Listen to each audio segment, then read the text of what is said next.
RWBY power levels make no sense. If you are new to my channel, I recommend checking out a few of my other videos because this is something I constantly bitch about but almost never directly discuss. Power levels in RWBY have almost never been an issue because everything was cleanly outlined, and even if the story began to go against its original intention, the characters still had their set power levels at hand.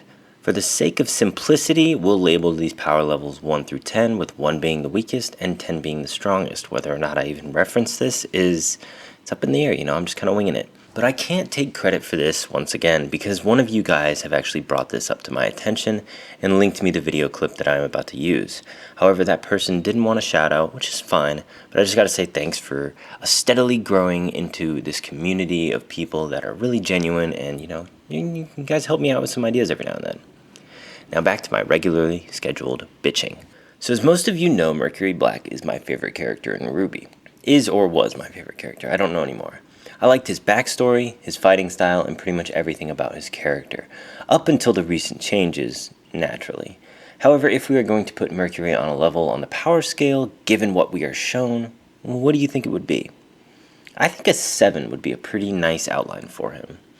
Now, watch this. But let the big boys fight. Yeah. And I think that's we're ready for you to take out an Emerald Mercury class person, not a Hazel class person. Yeah. That's right. Oscar Pine is apparently stronger than Emerald and Mercury. I'm sorry, but what the fuck do you mean? Some people will say in defense that Oscar is Ozpin, and therefore Oscar's growth is going to be exceptionally fast, which for the most part I can agree with. Once their souls meld together, all of Ozpin's experience and knowledge will become at Oscar's disposal. But their souls haven't melded yet, and they are clearly at a conflict. But they do clearly say that Oscar isn't at Hazel's level, but he is at Mercury and Emerald's level. Even if Oscar had training for the entire duration of his time with Ozpin, which he hasn't, the likelihood of him being able to decimate high-tier enemies like that it's pretty low. Now, if Ozpin is in control, yes, totally understandable. Even then, Oscar's body isn't accustomed to fighting, so his stamina should have been significantly lower, and to some extent they represent this. Mercury and Emerald are highly trained killers. They fought a maiden, for Christ's sakes, and sure, they got pushed around a bit, but it's not like they didn't push her into a corner in return. But, let me delve into this just a little bit more. So early on it was demonstrated through Mercury versus Yang that they are relatively on a similar level. However, it was also Mercury's intention to lose that fight from the get-go in order to cause a further divide and doubt for Ozpin and Remnant. So gauging his power there wouldn't be too fair. Earlier we see Yang fight Neo, and Mercury fight Pyrrha, and I think this is a better basis for fighting ability. Neo doesn't use very much of her semblance and basically just beats Yang into submission. Mercury goes toe-to-toe with Pyrrha without much effort and even deduces her ability and fighting style. Pyrrha was supposed to be the ultimate warrior, one capable of being on par with Cinder at her base level, which is, it's kind of impressive. So we can naturally assume that Emerald, Mercury, and Neo, well, they aren't that much weaker than Cinder herself. That is until she gains full control over her maiden powers, but even then that's more of just a magical enhancement and doesn't say too much about combat ability. Then we see Adam take out Yang instantaneously. Now, it was revealed that Adam's fight sequence with Yang in Volume 6 was originally intended to be their fight sequence in Volume 3, but we know RWBY doesn't give a fuck about the original plot of the story anyway, so it's as it stands, Adam was vastly stronger than Yang at that point, which should have put him on a level with, or maybe even slightly higher than Cinder. So with this in mind, we have a pretty decent understanding of power levels. Keep in mind that all these children in Beacon have been training constantly just to be able to be accepted into the academy, and their combat ability is absolutely insane. Even Blake's was rumored to be significantly higher than average just because she passed through the combat test alone. Yang serves as a good basis because she was RWBY's brawler. She was always knee-deep in the action and arguably the most skilled combatant among them, partially due to her semblance and just natural fighting style. So when she gets creamed by several big players, no pun intended, we can form a pretty decent basis for when we go ahead. Now, I'm a little skeptical about Ozpin versus Cinder. It was allegedly the height of his power, but he somehow couldn't quite stand up to her. And I don't think he willingly threw that match with the relic and the world on the line. So what purpose did he have to lose against her unless she somehow managed to beat him? Pyrrha stood up to Cinder at her full power and even managed to back her into a corner.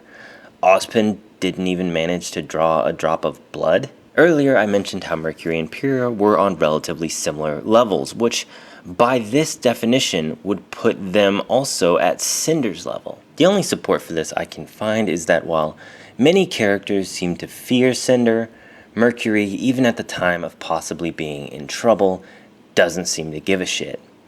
Now, this could be just due to the fact that he's an asshole, or it could be due to the fact that he is actually on par with her strength. We hardly ever see Mercury actually show fear towards Cinder, and rather he just appears to be bored. And in Volume 6, when they kind of revealed that Mercury's whole reason for following Cinder was just because, it kind of helped support the fact that maybe his combat ability was actually extremely high. But putting that aside, we have a lineup that our heroes need to live up to. Pyrrha was the strongest among them, fought her hardest, and still fell. Ozpin, also their pseudo-leader, fell. Yang, Blake, Weiss, and RWBY would simply have no chance against Mercury, Emerald, Neo, or Cinder. So we have an opportunity for them to train in the following seasons due to the blows that were dealt during the fall of Beacon. But do they? Not really. RWBY is the only one that consistently trains by fighting Grimm, but even then that isn't going to hone her skills when she's fighting an actual person.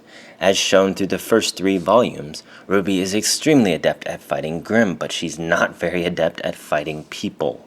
Blake fights maybe once or twice, but not extensively, and it almost never feels like she has learned anything new. Not to mention she always has help. Yang literally sat around for months, doing absolutely nothing, least of all training. Then when she finally starts training, all they say is that they've been at it for weeks, and it's just against her father, who, while a skilled opponent, literally uses the same fighting style as her, and it's even implied that Yang learned absolutely nothing during that time. Weiss, least of all, is locked away in a tower and trains for a couple days by herself. While I understand she can fine-tune her summons to be kind of, up there, she doesn't actually train. So basically what happened after Volume 3 was they stopped bothering to have the main characters train, and instead kind of just pumped them up so that the fights could be on par. So the Tyrion and Crow fight was kind of a moment of hope for this series, because they seemed to be in equal terms of power and ability. The only reason Crow ended up taking a loss was due to Ruby's interference and insistence that she helped him. Now, you can go either way on this, but I'm pretty sure Crow would have been fine by himself. It was also heavily implied that Cinder, even with her now maiden-tier strength, is only just on par with the rest of Salem's minions. Then we have Adam get casually taken out by Blake. Mercury and Emerald apparently can't go toe-to-toe with Team RWBY anymore, despite the fact that Mercury by himself managed to dominate Koko and Yatsuhashi. By himself. They were seniors. They've been training longer than Team RWBY. Weiss actually manages to allegedly stand up to Hazel and deal a blow to him that is crippling, but can't stand up to Vernal apparently. It's Hazel, for Christ's sake. One of Salem's generals. He was supposed to be insanely powerful, but he literally accomplished nothing. What are these power levels? They are actually all over the place. The team doesn't learn or train, they just kind of fight and button smash out a victory or something. It's not usually something I care to talk about since the nonsense that was Adam's death, but when I found out that Carrie Miles straight up said Oscar is stronger than Mercury, nah man, that is some bad writing. That is something I totally didn't know about. So if you guys don't know, where I got that from is someone gave me a clip, which is the director's commentary on the seasons, which they do, and you have to purchase the actual physical copy of the RWBY volumes in order to see that, and that's not something I really want to do, not gonna lie. Especially, I don't think I could actually stand to sit through listening to them talk about this kind of stuff. It would fry my brain. But hey, if you watched this far, I appreciate it. And as always, subscribe if you are new so I can make poll posts. In the meantime, guys, I'm in the process of making a video answering or discussing things you mention, or giving my opinion on theories that you present. Linked below will be my Twitter account. Shoot me some lines and it might show up in the video. I don't really know. I'm going to finish making the video next week. So let's go ahead and just say the 26th or 27th. So if you submit a question or something before then, I'll most likely talk about it. And you might get a shout out. Okay, peace!